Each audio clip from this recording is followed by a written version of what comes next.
The issues between Shia and Sunni Muslims go back to the 7th century and the death of the Prophet Muhammad.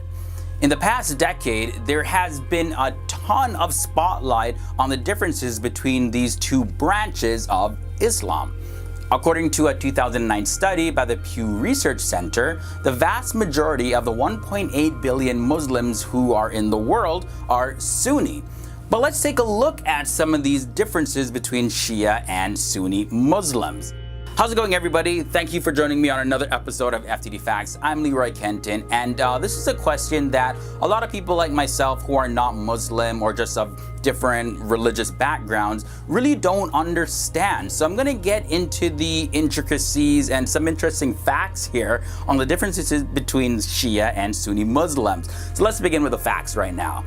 First of all, let's talk about the split, if you will. Now, when the Prophet Muhammad died in the year 632, he didn't leave a successor to lead the Muslim community. So there was a lot of dispute as to who would lead them from then on.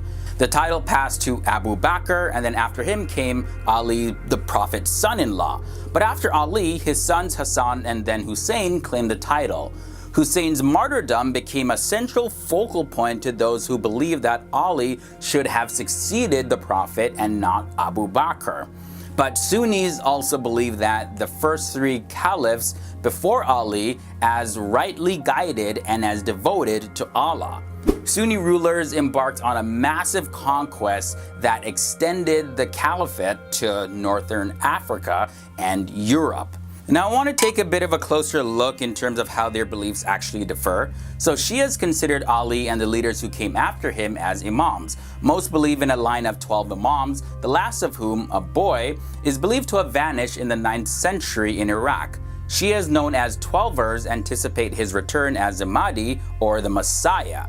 Sunnis emphasize God's power in the material world, while Shias value martyrdom and sacrifice. Now, despite these differences in opinions and practices, Shia and Sunni Muslims share the main beliefs of Islam and are considered by most to be brothers. That's why you don't hear anyone calling themselves Shia Muslim or Sunni Muslim. They're simply Muslim. So just want to clear that up before I continue this episode.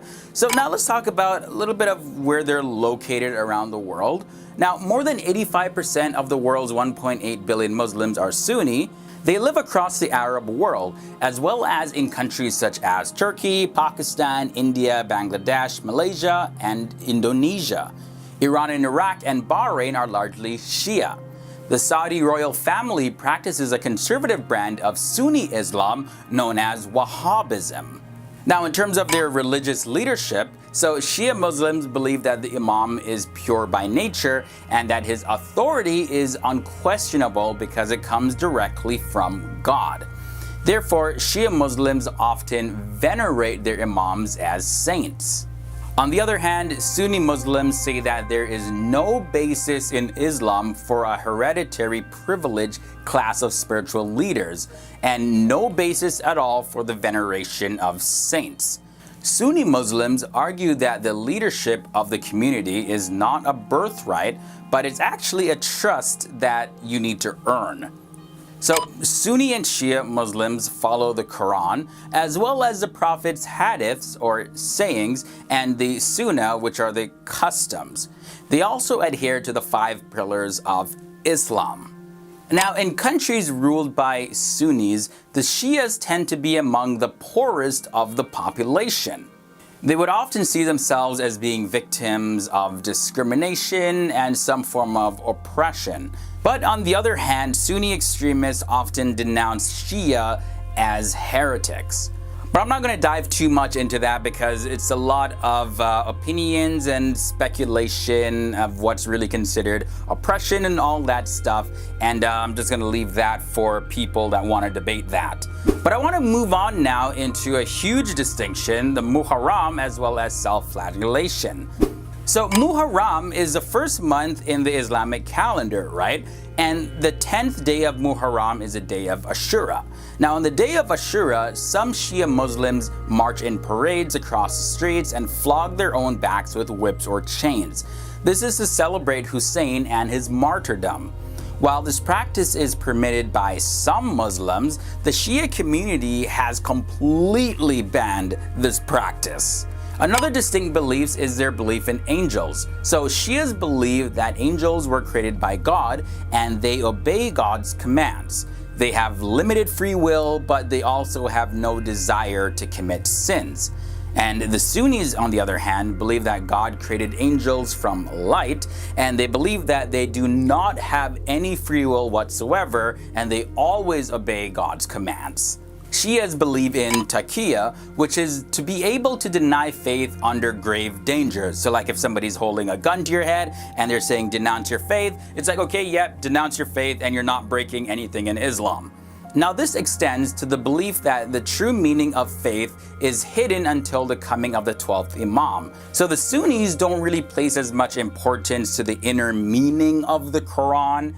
They accept that there is an inner meaning, yes, sure, but they stress more on the literal meanings rather than subjective interpretation. And now for the hadiths, right? So the hadiths are collections of reports regarding Muhammad's teachings and life. Though the Quran takes precedence over the hadiths, these texts are often used in Islamic law, especially to settle disputes. Shia Islam rejects Sunni Islam's Katub al-Sitta, or the 5 allegedly original hadiths. It also rejects hadiths attributed to Muhammad's wife Aisha.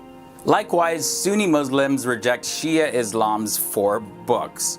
So that concludes this episode on the differences between Shia and Sunni Muslims, as well as some of the similarities that I touched on as well. And again, guys, like I said in the beginning, at the end of it all, even though there is differences of opinions and certain beliefs, end of the day, we're all still brothers and sisters regardless of what we believe. And I just want to end there. So guys, if you enjoyed this video, give it a big thumbs up and subscribe if this is your first time here. And be sure to leave your comments down below and let me know any future topics that you want us to cover here on FTD Facts.